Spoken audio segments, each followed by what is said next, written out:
This week is Mental Health Week, and while we've all heard about the clinical side of depression, we don't often hear about what it's like to live with the illness. Tamra Mercieca knows what it's like to live with depression and come out the other side. She's penned a memoir of her life during this dark period and joins us now to share what she went through. Please welcome Tamra to the couch. Thanks for joining us, Tamra. Thank you very much. We all absolutely loved your book. Just thought it was really moving and interesting. Can you tell us a little bit about your journey and when you were diagnosed and your struggles?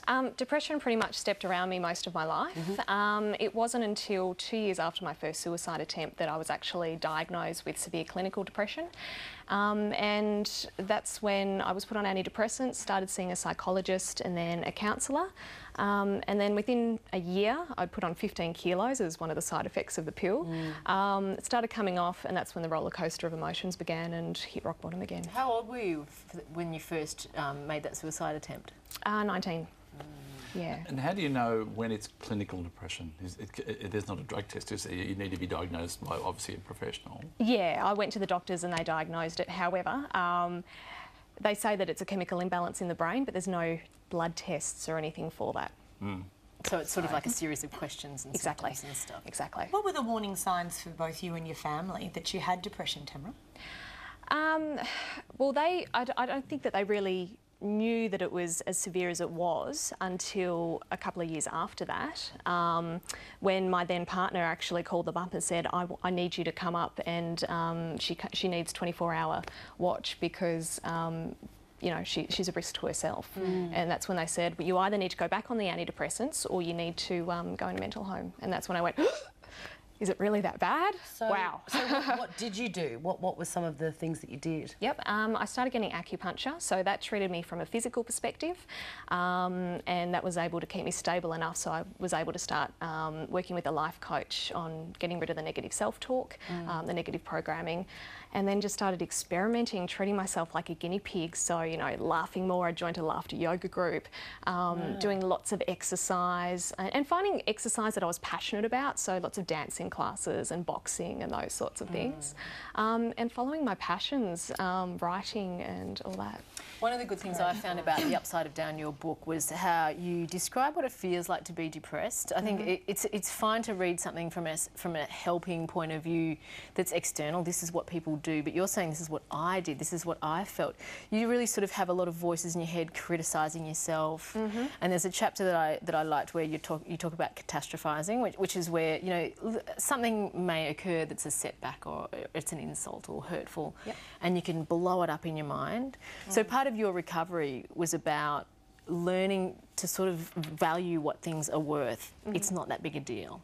Is that right? Yeah. Absolutely. And just putting a proper perspective on it. You know, me losing my keys would be the same as me having my car stolen. You know, that would be me catastrophizing.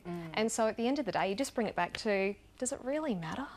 Really? It is very easy, isn't it, though? You mentioned losing your keys, and I think we all do this. It's not just about losing the keys. You're an idiot. Your life is out of control. Why am I so stupid? Yep, absolutely. All those negative thinking patterns come flooding back in. I mean, this morning I couldn't find the right earrings and I went, oh, well, at the end of the day, they're earrings, really? Yeah. Where are my other red ones? Can I ask you about, I have some friends who have been battling depression, and one thing that really concerns me is the default position that we go to a GP, we get prescribed antidepressants, and that's meant to fix things. I want to ask you about your journey of connecting the mind, the body and the spirit, and you've got, I think, 6 other case studies in your book of people who've done the same thing as you. Why has that been so important, and what is a connection between the mind, body and spirit for you? Well, the thing was with the antidepressants, I saw that as a band-aid solution. It didn't get to the root cause of what was creating the depression. So depression's very much a holistic condition, so it needs to be treated as such. And that's why I divided it into mind, body, soul, because you need to be working with a therapist so then that you can get rid of all those negative self-talk, that negative programming. You need to be exercising, eating, having the right diet, laughing lots, and you need to be following your passions and connecting with people. As humans, we're meant to connect, but people with depression tend to put this wall around themselves and isolate themselves, and then that feeds the negativity and you spiral down even further. So when you say you're a therapist, what would you recommend? There'd be a lot of people watching this morning who can relate to you, who don't know whether they've got fully blown depression, because life is a series of ups and downs as well. Yep. What would you recommend they do? What's the first step? If you are at risk, obviously stay on your antidepressants, don't come off them without the guidance of a GP. Acupuncture, as I said, was instrumental in my recovery from a physical perspective, and get yourself a therapist. As in a psychologist? Personally, I found a life coach that practices timeline therapy was perfect for me. And can I haven't been in your position, but I would recommend people go and do something for somebody else. Because you can get very inward, and that can exacerbate the emotional roller coaster. But the moment you go and help somebody else, you forget to focus in. It's a distraction, yes. which is great. Same with exercise. It's a distraction. Yes. As much as it's releasing endorphins into the body, that's a distraction. And I went and sponsored a girl in Honduras because then I just, I got the photos and I went, oh, that's my little girl and I'm doing something good. And that, helped build me up as well. And before you go, you've now become a life coach yourself, which is just wonderful. Are you loving that? Oh, it's fantastic, and seeing the results with clients and giving them hope, because I think the biggest problem with depression is people think that it has to be their lifelong travelling companion. Well, no, I don't believe it does. So just with that in mind, do you feel that depression is a black dog that no longer shadows you at all? Not at all. Not Unless at you all. breakfast and killed her. Fantastic. Well, I do have those colours on. Yes, that's true. Please thank Tamra Mercieca.